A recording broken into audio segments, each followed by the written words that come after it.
Quand tu as réussi à quitter ton ou ta perverse narcissique, il va y avoir une phase où l'entourage, son entourage peut-être, les amis, la famille, etc.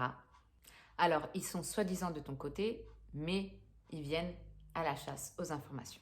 Donc même si toi, tu as coupé le contact avec ton ou ta PN, il va toujours être alimenté par cette source d'information qui vient de l'extérieur.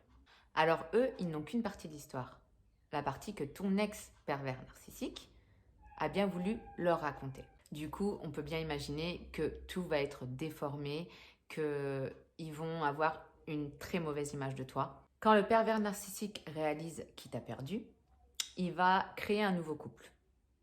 Et de là, il va commencer sa campagne de diffamation. C'est-à-dire que tu deviens un monstre. Tu étais la belle, tu deviens la bête. Alors, je te rappelle que c'est une étape qui est temporaire, puisque sa nouvelle proie, sa nouvelle copine, son nouveau copain, va vivre exactement la même chose que toi. Là, ça va permettre de les rapprocher. Ils vont passer la phase de love bombing et après, ça va être terminé. Et puis un jour, eux aussi vont se séparer et ce sera plus toi, la personne à abattre. Ce sera devenu lui ou elle parce que c'est un rôle temporaire.